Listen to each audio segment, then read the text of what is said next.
System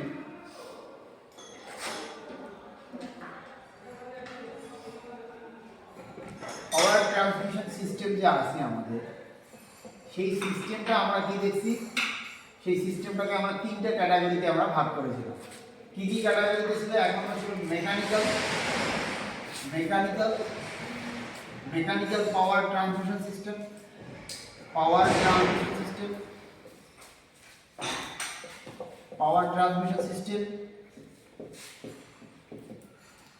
আর একটা আমার কি পাইছি, ইলেকট্রিক্যাল পাওয়ার ট্রান্সমিশন সিস্টেম, তাই না?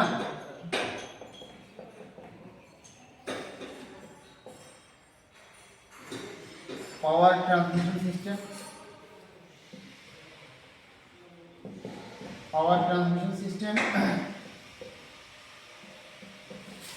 আর একটা পাইছি আমরা কিসের, ফ্লুইডের।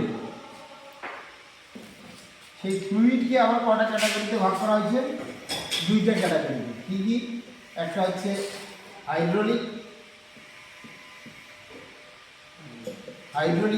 পাওয়ার ট্রান্সমিশন সিস্টেম, যেটা আমি দেখলাম। আর একটা আমরা কি পাইছিলাম, একটা হচ্ছে নিউমেটিক পাওয়ার ট্রান্সমিশন সিস্টেম। তো আমরা আজকে হাইড্রোলিক পাওয়ার ট্রান্সমিশন সিস্টেমের একটা রূপ, যেটা হচ্ছে আমরা গাড়িতে দেখতে পারবো, যে গাড়িতে আমরা দেখি গাড়িতে নিউমেটিক পাওয়ার সিস্টেম এবং হাইড্রোলিক পাওয়ার সিস্টেম ব্যবহার করা হয়ে থাকে।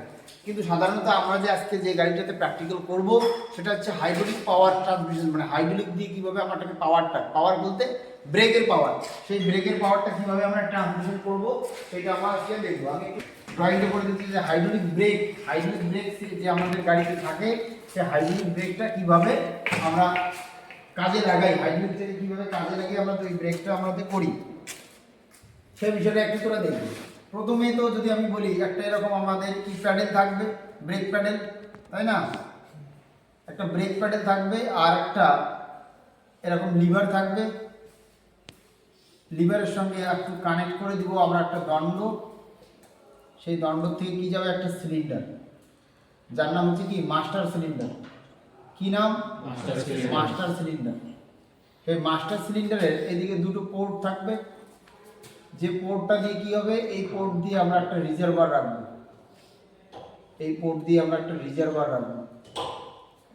রিজার্ভারটা হচ্ছে এরকম। সেই রিজার্ভারের পোর্টটা রাখলাম। তারপরে এদিক থেকে দুটো লাইন, একটা হচ্ছে রিভার্স লাইন আর একটা হচ্ছে ইন লাইন। কোথায় রিভার্স করবে, কোথায় ইন করবে। আর এখানে একটা ডিস্ট্রিবিউটার লাগানো হবে। সেই ডিস্ট্রিবিউটারের আমরা লাইনটা এইভাবে দিলাম। ডিস্ট্রিবিউটারের লাইন থেকে আমি দুটো পার্ট করে নিলাম। দুটো পার্ট করে নিয়ে আমি এখানে দুটো করে পার্ট করে নিলাম। একটা ধর এখান থেকে আমি দুটো পার্ট করে নিলাম, দুটো চাকাতে গেল। আর এখান থেকে আমি দুটো পার্ট করে নিলাম, দুটো চাকাতে গেল। এই একটা চাকা, আর ধর এই একটা চাকা, এই একটা চাকা, এই একটা চাকা। এটা হচ্ছে ব্রেক, এটা হচ্ছে ব্রেক প্যাডেল, ব্রেক প্যাডেল। আর এটা তো লিভারের জন্য রাখলাম আমি। এটা হচ্ছে পিস্টন রডটা এখানে পিস্টনটা আপ অ্যান্ড ডাউন। আর এগুলো হাইড্রোলিকে ভর্তি থাকবে। এই লাইনগুলোতে একটা হচ্ছে রিভার্স লাইন, আর একটা ইনলেট লাইন, বা একটা ইনলেট লাইন, একটা আউটলেট লাইন বলতে পারিস। একটা রিভার্স লাইন হবে, এর মধ্যে একটা রিভার্স লাইন হবে একটা, আর একটা ইন লাইন করবে, যেটা ইনলেট লাইন হবে একটা। হ্যাঁ, তো এই রিভার্স লাইন, এই দুটো লাইনের কথা হচ্ছে যে এই মাস্টার সিলিন্ডার থেকে ব্রেক ধরার জন্য একটা লাইন, আর ওখান থেকে কীভাবে রিভার্স করে এই ডিস্ট্রিবিউটার থেকে রিভার্স করে আবার পুনরায় ওখানে চলে যাবে, সেই চালার একটা লাইন। এবার লাইন দুটো এই পোর্ট দিয়েও বের করা যেতে পারে, এই দিক দিয়েও বের করা যেতে পারে, এদিক দিয়েও। আমি তোদের ড্রয়িং বোঝানোর জন্য এটা বললাম। এবার বিষয়টা হচ্ছে যেটা, তাহলে আমরা এখানে ব্রেক অয়েলটা দিই, এখানেই তো ব্রেক অয়েলটা দিব আমরা, এখানে ব্রেক অয়েলটা দিতে হয়। তো ব্রেক অয়েলটা আমরা এখানে দিব। আর আজকে আমরা দেখব যে কী করে এই পিস্টনটাকে, আর এখানে তার মাঝখানে আরও লাগানো হয়ে যেতে পারে, এর মাঝখানে আর একটা মেকানিক্যাল অ্যাডভান্টেজের জন্য আমরা আর একটা লাগাই দেবো, যার নাম হচ্ছে ভ্যাকুয়াম পাওয়ার ব্রেক বুস্টার।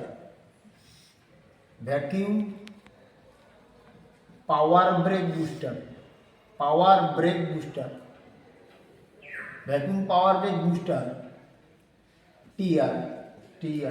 তো ভ্যাকুয়াম পাওয়ার ব্রেক বুস্টারটার কাজ হচ্ছে এর মধ্যে হাওয়া থাকবে, এই হাওয়ার জন্য এখানে একটা প্লেট লাগানো থাকবে, প্রেশার করলে আবার পুনরায় হাওয়ার জন্য রিভার্স মারবে।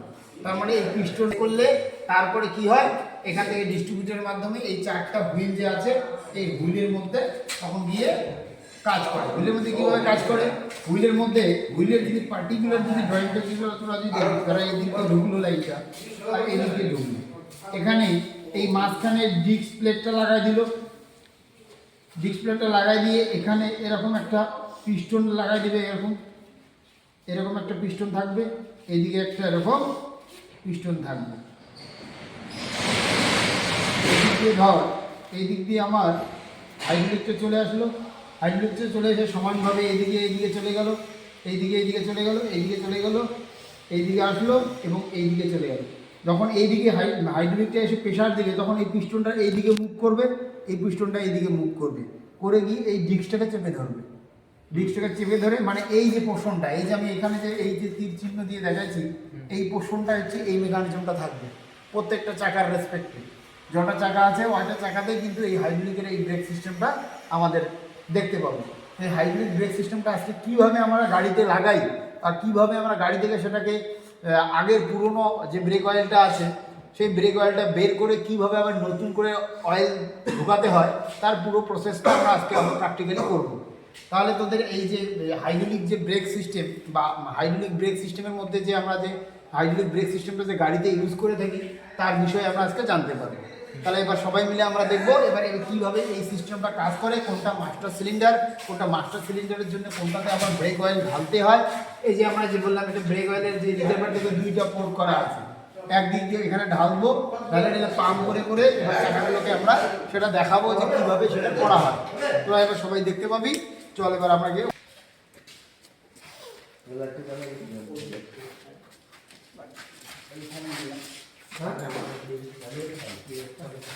আমি আজকে কিকে অমরকে আর রাজুকে আজকে আমি কলেজে বন্ধ করে রাখবো বাড়ি যাওয়ার।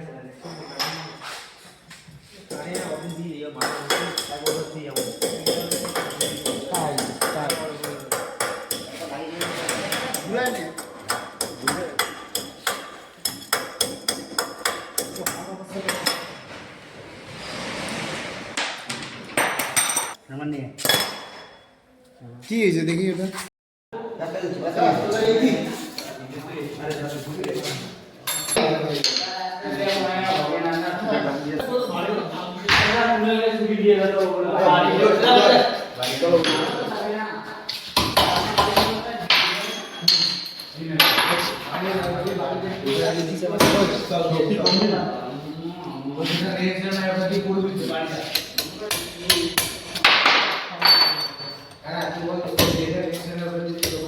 আরে ভাইয়া যাবো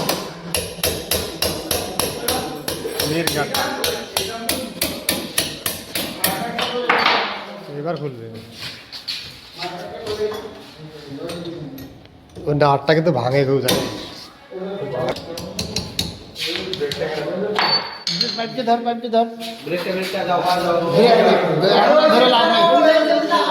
এখন আর ধরে লাভ নাই, পাম্প কর ব্রেক মার।